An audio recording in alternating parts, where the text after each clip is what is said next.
All right, so you heard President Cyril Ramaphosa a little while ago just addressing the World Economic Forum, and so it's something called the Special Dialogues, and among the discussions will be climate change and extreme weather patterns as well.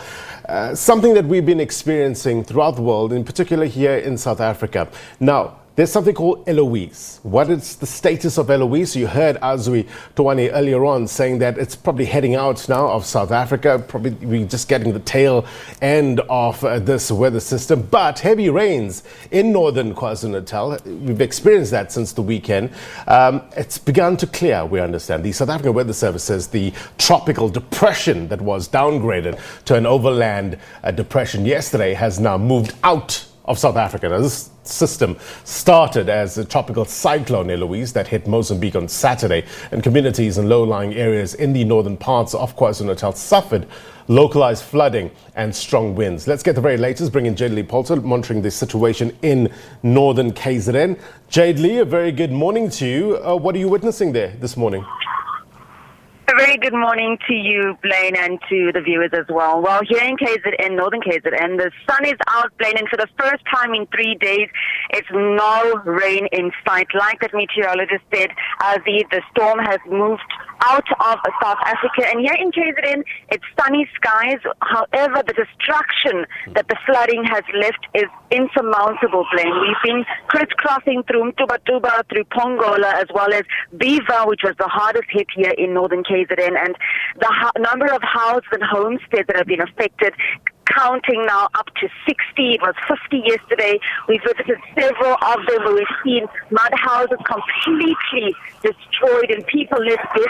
However, disaster management on the ground, the local municipalities, that's in Mtuba, Pongola, as well as Jozini, have really pulled up their socks and are assisting those people in need. The Red Cross has also traveled from eThekwini into those places that are in need of assistance. We are currently now also traveling to Mtuba, where I'm told that disaster management is also trying to get to families in low-lying areas that can't be assisted, as several bridges have been washed away and those people are living just close to those flooding rivers. So we are traveling now and making our way there, and hopefully we can also assist those people on the ground and try and speak to some of those family members and capture the complete devastation that this tropical cyclone Eloise has left. Yeah, you know, I was looking at your report yesterday and it was so heart-wrenching when you see the elderly and people that have been affected by this storm where you were yesterday. Talk to us about your assessment in terms of the areas that you've been, in terms of the disaster teams, disaster management teams, how they've been handling the situation. Well, yesterday we traveled into Beaver, Lane. That was one of the places that was very hard hit. And, you know, I must make mention of the fact that even before the rain came, even before the flooding, these people are really living underneath the breadline. I mean, just to say a moderate mud house is actually, it's an injustice, Blaine, because they are living in complete squalor, in poverty. And now that the floodings occurred in KZN, and they really have nothing left. So disaster management really trying to assist as much as they can, move these places, evacuate them out of the low-lying areas.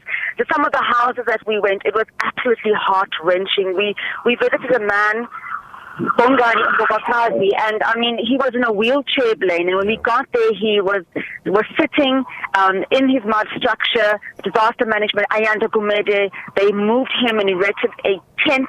In the meantime, this temporary tent provided him with food, with you know, a mattress for him to lie on. And I suppose many people are also asking, why are they being moved into tent-like structures and not into halls and schools and makeshift facilities? But we must remember that we're still living in COVID-19, and we can't move a large group of people into buildings, into the halls, and into the schools, and they're trying to regulate that. But they did tell me that they will be monitoring these people that have moved into these makeshift tents, into these tent-like structures, and if need be, hoping also that eventually proper structures will be built for them. I must also make mention that in Bongani Mbokazi, there has been a lot of people, an outcry of people saying that they want to come and build him a house just yesterday, after the story flighted, the Mbokazi clan, the clan here in KZN, said that they want to come and visit him, and they're going to also assist in providing him with a proper structure. So, you know, in as much as we are telling these painful stories and the destruction that has been left behind, there are also good Samaritans out there watching this and who also want to assist the needy. Yeah, it goes to show that every cloud has a silver lining, isn't it? In times of desperation, in times of hurt, South Africans do step up and come to the fore in order to help their fellow men and women. Talk to us about any warnings still out there in terms of bridges that may have been flooded. What are disaster management teams telling you in terms of any warnings? Okay, so yesterday we did get an update from the weather forecast saying that the Kude district was placed under a warning level 10. However, that has subsequently changed, Blaine. It's now warning level 2. And obviously that's because the storm has moved out of South Africa. There's not a lot of rainfall that is expected here in this area of Mkanyekude, Jozini, Hlabisa, Tuba. So the sun is out. However, flooding is still occurring. Several low-lying bridges have been washed away and people are being urged to move away from those particular areas. Disaster management is also going to go into those low-lying areas, specifically off Tuba, where we are told that a family are in dire need of assistance. So they have been punting that those people living in the low-lying areas must move away. Yeah. And as it stands now, sun is out. There's no rain at all here in Northern KwaZulu-Natal, and the storm has dissipated on this end. I guess being prepared is always a plus in terms of the disaster management. It will save lives, it will save property, extremely important. Leigh Paulse, we thank you. We thank Ray Minoshni as well, doing an incredible job over the past couple of days, keeping us up to date with regards to this weather system. Appreciate it.